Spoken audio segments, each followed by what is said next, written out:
Hello, this is Morel Bernard with the continuation of the story Fu Manchu.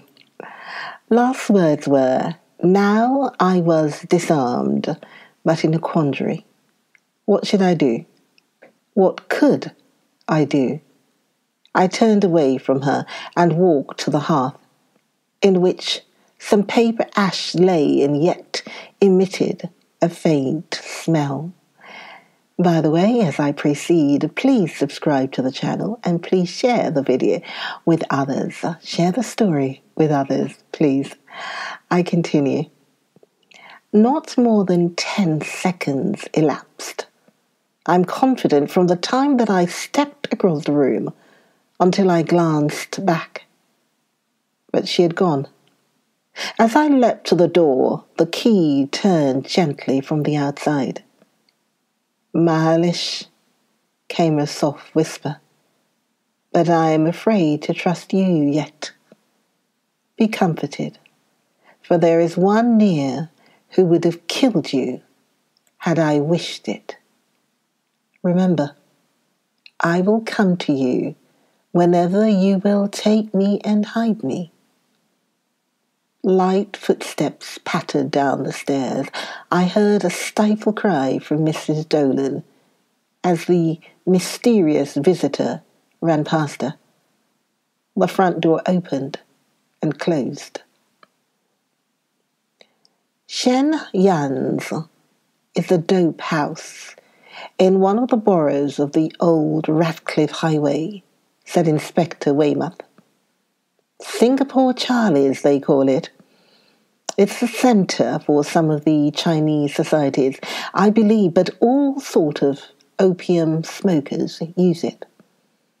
There have never been any complaints that I know of. I don't understand this.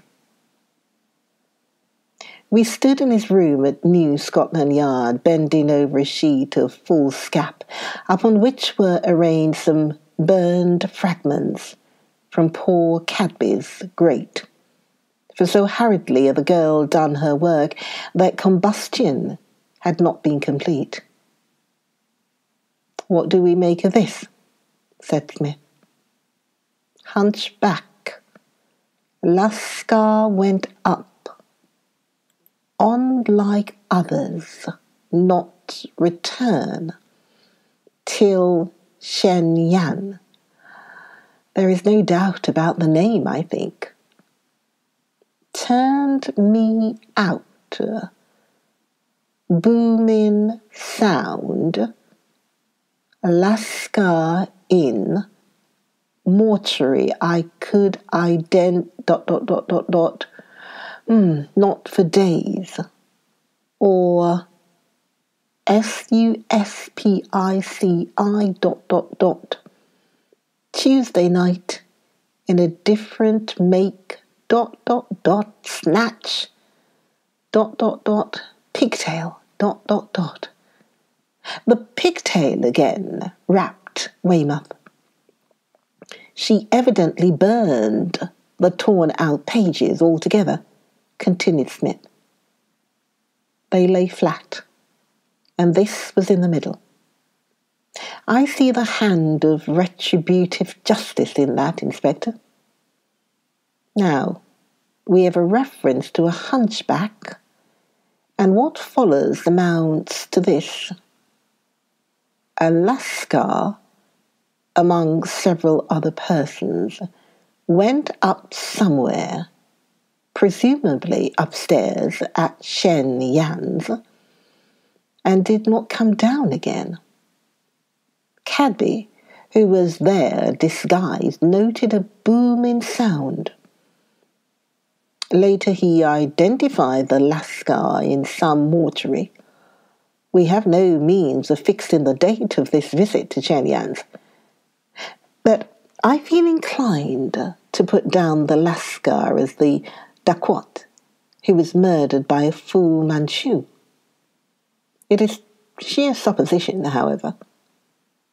But that Cadby meant to pay another visit to the place in a different make-up or disguise is evident, and that the Tuesday night proposed was last night is a reasonable deduction. The reference to a pigtail is principally interesting because of what was found on Cadby's body. Inspector Weymouth nodded affirmatively, and Smith glanced at his watch. Exactly 10:23, he said. I will trouble you, Inspector, for the freedom of your fancy wardrobe. There is time to spend an hour in the company of Shen Yan's opium friends. Weymouth raised his eyebrows. It might be risky. What about an official visit? Nayland Smith laughed. Worse than useless. By your own showing, the place is open to inspection. No guile against guile. We are dealing with a Chinaman with the incarnate essence of Eastern subtlety, with the most stupendous genius that the modern Orient has produced. I don't believe in disguises, said Weymouth with a certain truculence. It's mostly played out, that game, and generally leads to failure.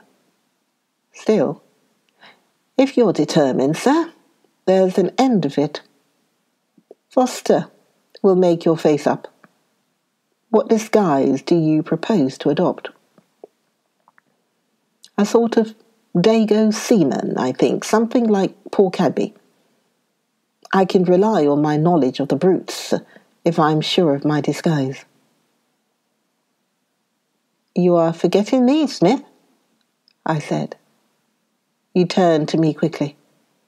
Petrie, he replied, it is my business, unfortunately, but it is no sort of hobby. You mean that you can no longer rely upon me? I said angrily. Smith grasped my hand and met my rather frigid stare with a look of real concern on his gaunt, bronzed face. My dear old chap, he answered, that was really unkind. You know that I meant something totally different. It's all right, Smith, I said, immediately ashamed of my shoulder, and wrung his hand heartily. I can pretend to smoke opium as well as another. I shall be going too, Inspector. As a result of this little passage of words, some 20 minutes later, two dangerous-looking seafaring ruffians entered a waiting cab, accompanied by Inspector Weymouth, and were driven off into the wilderness of London's night. In this theatrical business there was, to my mind, something ridiculous, almost childish, and I could have laughed heartily had it not been that grim tragedy lurked so near to farce. The mere recollection that somewhere at our journey's end Fu Manchu awaited us was sufficient to sober my reflections. Fu Manchu, who, with all the powers represented by Nayland Smith pitted against him, pursued his dark schemes triumphantly, and lurked in hiding within this very area which was so sedulously patrolled. Fu Manchu, whom I had never seen, but whose name stood for horrors and indefinable. Perhaps I was destined to meet the terrible Chinese doctor tonight. I ceased to pursue a train of thought which promised to lead to morbid depths, and directed my attention to what Smith was saying. We will drop down from Wapping and Ricontere, as you say the place is close to the riverside. Then you can put us to shore somewhere below. Ryman can keep the launch close to the back of the premises, and your fellows will be hanging about near the front, near enough to hear the whistle. Yes, assented Weymouth. I've arranged for that. If you are suspected, you shall give the alarm. I don't know, said Smith thoughtfully. Even in that event, I might wait a while. Don't wait too long, advised the inspector. We shouldn't be much wiser if your next appearance was on the end of a grapnel somewhere down Greenwich Reach, with half your fingers missing. The cab pulled up outside the river police depot, and Smith and I entered without delay. 4 shabby-looking fellows who had been seated in the office springing up to salute the inspector, who followed us in. Guthrie and Lice, he said briskly, get along and find a dark corner which commands the door of Singapore's Charlie's off the old highway. You look the dirtiest of the troop, Guthrie. You might drop asleep on the pavement. And Lice can argue with you about getting home.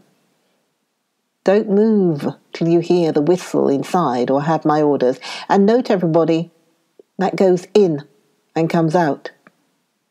You are the 2 belong to this division. The CID men having departed, the remaining pair saluted again.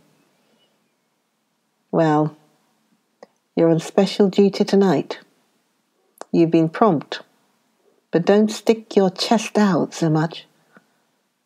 Do you know of a back way to Shen's, Yan? The men looked at one another, and both shook their heads.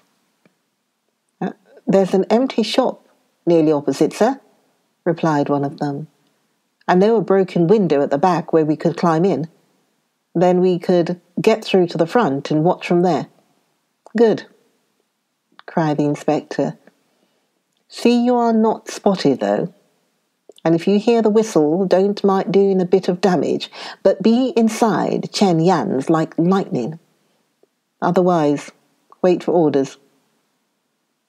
Inspector Ryman came in, glancing at the clock. Launch is waiting, he said. Right, replied Smith thoughtfully. I am half afraid, though, that the recent alarms may have scared our quarry, your man Mason, and then Cadby. Against which we have that, so far, as he is likely to know. There has been no clue pointing to this opium den.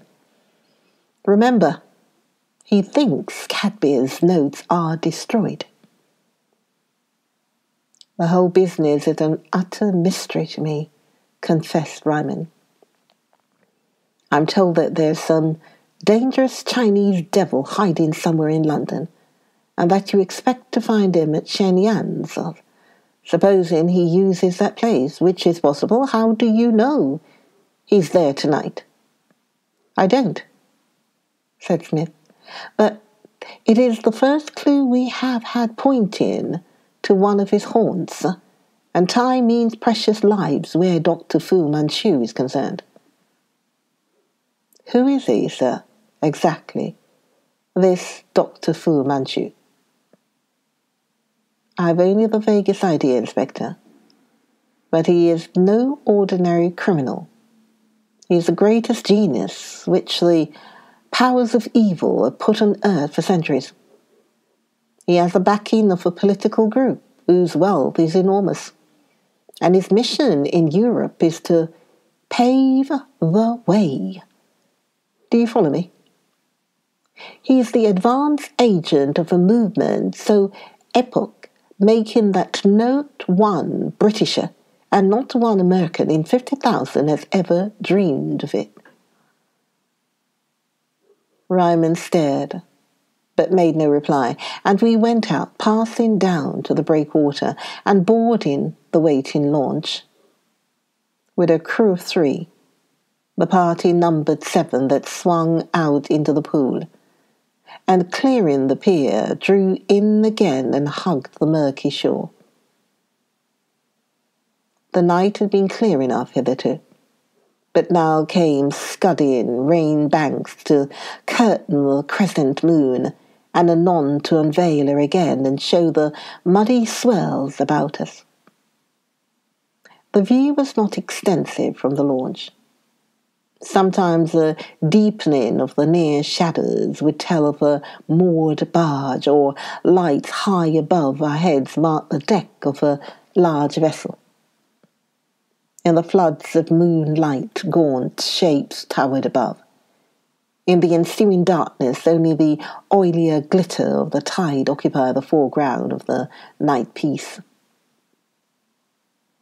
The Surrey shore was a broken wall of blackness, patched with lights, about which moved hazy suggestions of human activity. The bank we were following offered a prospect even more gloomy, a dense, dark mass, amid which sometimes mysterious half-tones told of a dock gate or sudden high lights leapt flaring to the eye. Then out of the mystery ahead, a green light grew and crept down upon us. A giant shape loomed up and frowned crushingly upon the little craft. A blaze of light, the jangle of a bell, and it was past. We were dancing in the wash of one of the Scotch steamers, and the murk had fallen again. Discords of remote activity rose above the more intimate throbbing of our crew, and we seemed a picnic company floating past the workshops of Brondinagian toilers. The chill of the near water communicated itself to me, and I felt the protection of my shabby garments inadequate against it. Far over on the Surrey shore, a blue light, vaporous, mysterious, flicked translucent tongues against the night curtain. It was a weird, elusive flame, leaping, wavering, magically changing from blue to a yellowed violet, rising, falling. Only a gaswork, came Smith's voice, and I knew that he too had been watching those elfin fires. But it always reminds me of a Mexican teocalli and the altar of sacrifice. The simile was apt but gruesome. I thought of Dr. Fu Manchu and the severed fingers, and could not repress a shudder. On your left, past the wooden pier, not where the lamp is. Beyond that, next to the dark square building, Shenyang's. It was Inspector Ryman speaking. Drop us somewhere handy then, replied Smith, and lie close in with your ears wide open. We may have to run for it, so don't go far away. From the tone of his voice, I knew that the night mystery of the Thames had claimed at least one other victim. Dead slow, came Ryman's order. We'll put it to the stone stairs. A seemingly drunken voice was droning from a neighbouring alley as Smith lurched in hulking fashion to the door of a little shop above which, crudely painted, were the words, Shen Yan, barber. I shuffled along behind him, and had time to note the box of studs, German shaving tackle and rolls of twist, which lay untidily in the window as Smith kicked the door open, clattered down 3 wooden steps and pulled himself up with a jerk, seizing my arm for support. We stood in a bare and very dirty room, which could only claim kinship with a civilized shaving saloon, with virtue of the grimy towel thrown across the back of a solitary chair. A Yiddish theatrical bill of some kind illustrated adorned one of the walls, and another bill, in what may have been Chinese, completed the decorations. From behind a curtain heavily brocaded with filth, a little Chinaman appeared. dressed in a loose smock, black trousers, and thick-soled slippers, and advancing shook his head vigorously. "No chevy, no chevy," he chattered, simian fashion, squinting from one to the other of us with his twinkling eyes. "Too late. Shutty shop." "Don't you come none of it with me," roared Smith, in a voice of amazing gruffness, and shook an artificially dirtied fist onto the Chinaman's nose. "Get inside and give me and my mate a couple of pipes. Smoky pipe, you yellow scum savvy." My friend bent forward and glared into the other's eyes with a vindictiveness that amazed me, unfamiliar as I was with this form of gentle persuasion. "Cop hold of that," he said, and thrust the coin into the Chinaman's yellow paw. "Keep me waiting and I'll pull the darn shop down, Charlie. You can lay to it." "No have no pipey," began the other. Smith raised his fist, and Jan capitulated. "All light, lighty," he said. "Full up, no loom. You come see." He dived behind the dirty curtain, Smith and I following, and ran up a dark stair. The next moment I found myself in an atmosphere which was literally poisonous. It was all but unbreathable, being loaded with opium fumes. Never before had I experienced anything like it. Every breath was an effort. A tin oil lamp on a box in the middle of the floor dimly illuminated the horrible place, about the walls of which 10 or 12 bunks were ranged, in all of them occupied. Most of the occupants were lying motionless, but 1 or 2 were squatting in their bunks, noisily sucking at the little metal pipes. These had not yet attained to the opium smoker's nirvana. "No loom, semi tell you," said Shen Yan, complacently testing Smith's shilling with his yellow, decayed teeth. Smith walked to a corner and dropped cross-legged on the floor, pulling me down with him. "2 pipe, quick," he said. "Plenty room. 2 pieces pipe, or plenty heap trouble."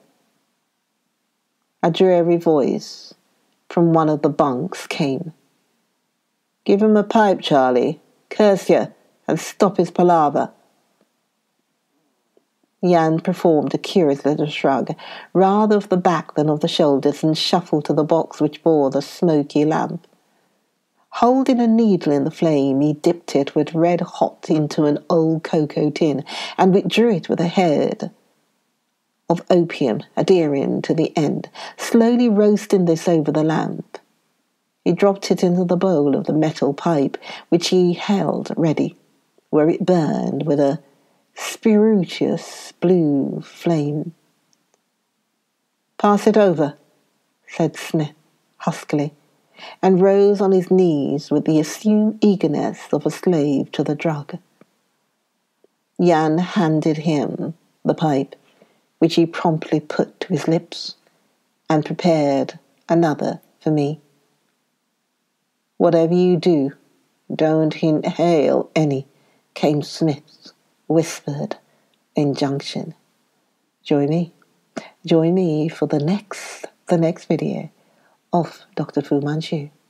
Join me for the next video. Join me, Morel Bernard, for the next video of Dr. Fu Manchu. I'll see you then.